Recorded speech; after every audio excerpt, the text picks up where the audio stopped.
Hey, what's going on, American truckers? Hope all y'all are doing well. I'm going to talk about a couple things in this video. First, I'm going to talk about the parking situation.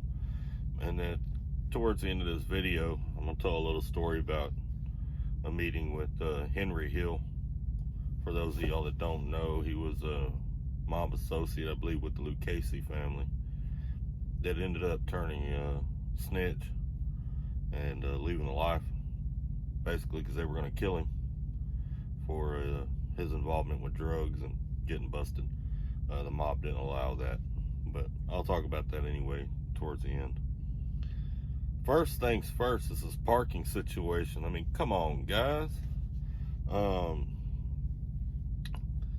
mean, I've been out here years. I've never paid for a parking spot. I have paid to get on a lot, but I've never ever paid for reserved parking. I don't agree with it. I think it's taking advantage of us. The truck stops are already expensive to begin with.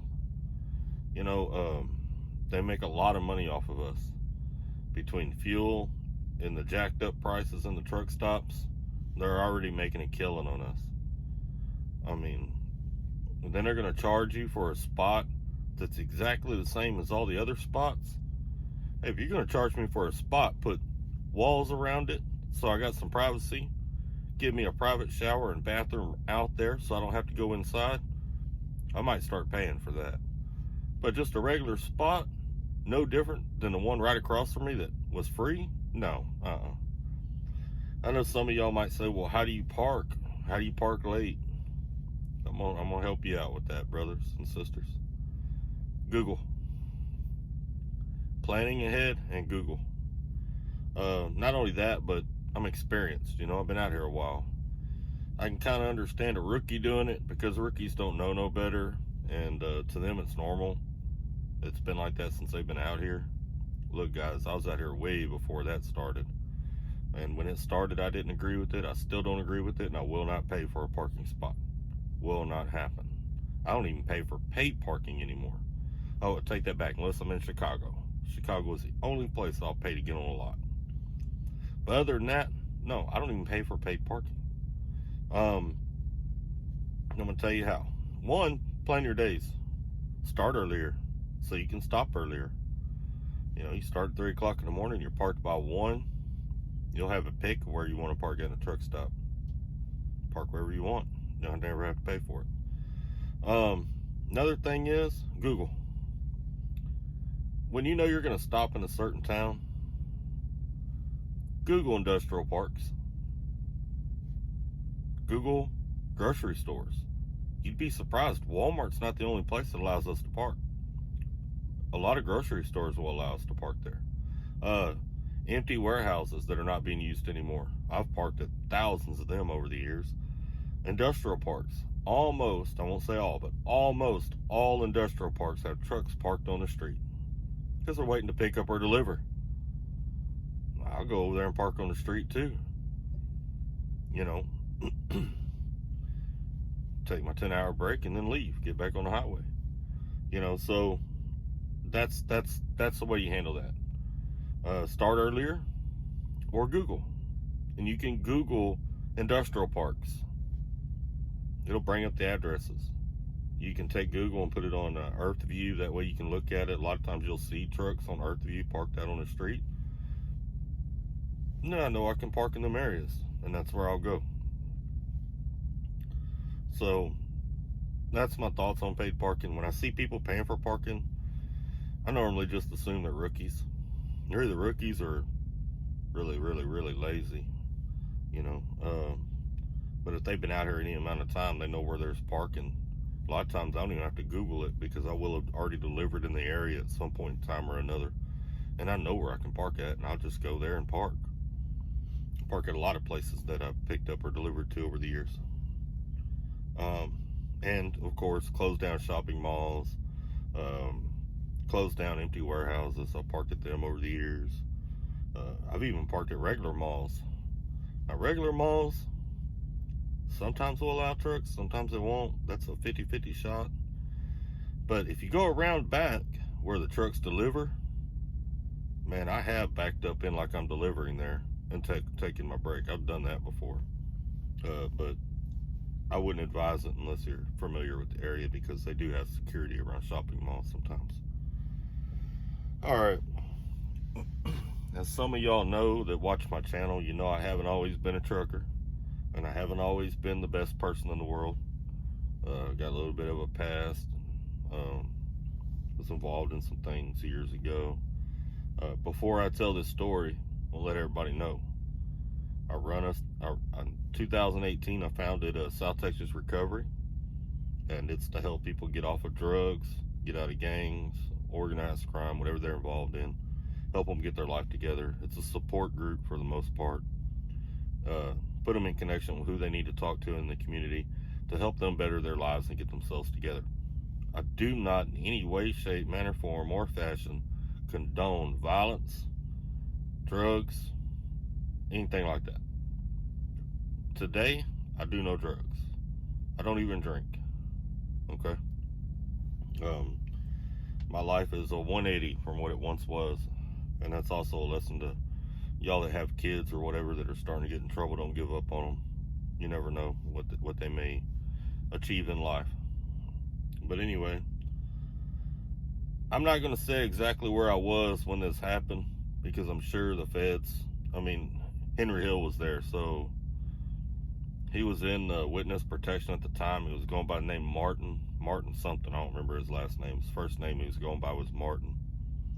And the feds may use that area, so I don't want to blow the spot up so whoever is there ends up getting hurt on my account because I gave up an area that they use. If it works like that, you know what I'm saying? Just in case. But anyway, we used to deal in cocaine. Did a lot of cocaine, sold a lot of cocaine, and in this state, we had a deal going, because I'm from Texas originally, and in Texas it's a lot cheaper. So we had a deal going where we were getting it in Texas and taking it there, distributing it there, because it was going for a whole lot more money in this state as compared to back home. And I lived there, and I worked there, and all this kind of stuff. And anyway, we ended up dealing with this dude Martin, who turns out to be Henry Hill. Deal with him for months. He's buying coke from us, and we deal with him for months. And all of a sudden, one of the guys in the crew, one of the guys that ran with us, he recognizes this guy as Henry Hill. He said, "Man, that's Henry Hill." And for those of you that don't know the movie Goodfellas, that was about Henry Hill. And by the way, he didn't look or act anything like the guy in that movie. I can't remember that guy's name that played him in that movie, but he didn't act or look anything like that guy. This guy was a drunk dopehead. Never would have guessed he was ever involved in the mafia at one time, but he was a mafia associate at one time.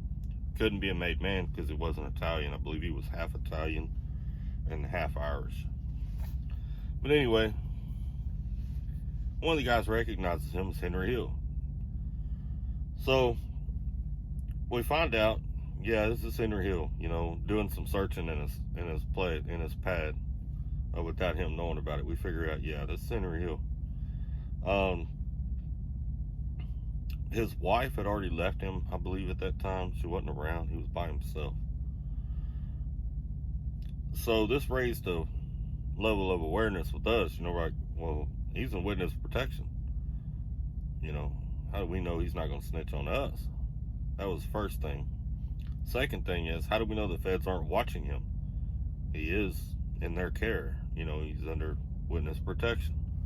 So how do we know they're not going to move on us already from watching him? Then there was the third thing. Why don't we take him out for the money that New York's offering on this dude? I'm going to tell you now, I was against that one for sure, and I'm going to tell you why. Number one, the reason Henry Hill was in witness protection to begin with is because he got busted selling heroin, I think. And in the mafia, or La Cosa Nostra, or whatever you want to call it, they don't it happens. They have guys that do it, but it's not supported. And if you get caught selling drugs, you're dead. I mean, that's basically the way it works. They didn't like the drug game. There's a lot of snitches in the drug game. They didn't support the drug game. So all the bosses had forbidden it. Not saying it didn't happen. Mobsters did sell drugs. You know, there was a Roy DeMayo, I believe, was involved in it. A few others. But if you got caught, that was a death sentence. You had an automatic hit out on you. That was the way it went. He got busted. So he knew he was going to die. So instead of dying, he got himself out of trouble and ratted, basically, is what he did. And then they put him in witness protection. The mob was after him after that. So they were like, let's take this dude out. Then we can collect the money. I was like, no, I don't think it's quite going to work that way. What's going to happen is we're going to take this dude out. We're going to go to New York to talk to some guys that we don't know, and we're going to end up getting taken out. That's on a whole nother level, you know. Not only that, but how do we know the feds aren't watching him? We go to take him out, we might all get busted, you know, in the process. Then we're all going to be sitting in jail for trying to take this dude out. And not only that, but the mob doesn't support drugs or anything like that, so it's not going to get us any notoriety or any clout with the mob. They don't give a crap about us, you know. So it really doesn't benefit us at all to mess with the dude at all. So we kind of backed off and quit messing with him. But I caught wind and kept hearing rumor like somebody was going to take this dude out. They wanted their name on being the one that took Henry Hill out. But whatever, I don't know if the feds figured it out or what was going on. There was a couple times that everybody tried to set him up, or I felt like it was a setup, kind of the way this thing was going down. But he ends up just disappearing. We never did see him again. Don't know where he went or nothing. And then I know some years later they kicked him out of the witness protection program, and I saw a couple interviews of him on TV, a couple on YouTube that he did. Real skinny, just kind of a weird guy, to be honest with you. Really strange. I mean, he was cool to party with, but he never did tell stories, and he didn't really act like a tough guy. He was more like a dope head. This reminded me of a common dope head. A dope fiend is what he reminded me of. But that was my run-in with Henry Hill. I believe Luke Casey, the crime family, was who he was associated with. He was involved in some way with the Lufthansa heist, where they stole a bunch of money and jewelry and stuff from an airport, JFK Airport there in New York. I believe that also was part of what was going to lead to him getting offed, other than the fact that he got busted selling dope. I think he was in the Army at one point in time too, at another or something like that. But anyway, I hope everybody out there is doing great. This weather coming across the country is horrible. I've seen a lot of drivers in the median. I helped a driver today get out of a spot, help him chain up so he could get out of a spot. Sucks when you got to put chains on just to get out of a spot in a truck stop, but hey, that's what we're here for, man. We help each other. We're a family out here. I love all of y'all. Y'all got to keep it together. Man, I respect all y'all. This is a hard job sometimes. And driving in this weather that's moving across the country, it ain't no punk. We don't always get the respect we deserve for it, but hey, it is what it is, right? I know what everybody out there is going through. I know how tough it is to go inside, try to get a shower when it's 2 degrees outside. You know, I feel like your hair is gonna freeze up and fall off, you know, unless you shave your head like I do. Anyway, everybody out there be safe and quit paying for parking. I got a video on here. What you allow is what will continue. Man, as long as we keep paying for parking, they're going to keep doing it. And some truck stops have gotten ridiculous with it. They turn half the lot into reserved parking. I refuse to do it. I will park on the side of the highway if I have to before I will pay for parking. They take advantage of us enough as it is. It's expensive to live out here as it is. I'm not giving them any more of my money. And I ain't giving them my points. You know, I use them points for other things. I'm not giving up them points back to them for a spot. So I gave you all a couple little tricks you can use, and I promise you, put a little work into it, you'll never have to pay for parking, ever, ever, ever, ever. And you can go by the truck stop. A lot of times when I'm going to park somewhere else, I will go by the truck stop, go through the fuel island, pull forward so that someone can pull up behind me and fuel. I'll run inside, grab a couple things, get some drinks, and then go park. That way I got everything I need. You know, so anyway, y'all stay safe and keep trucking.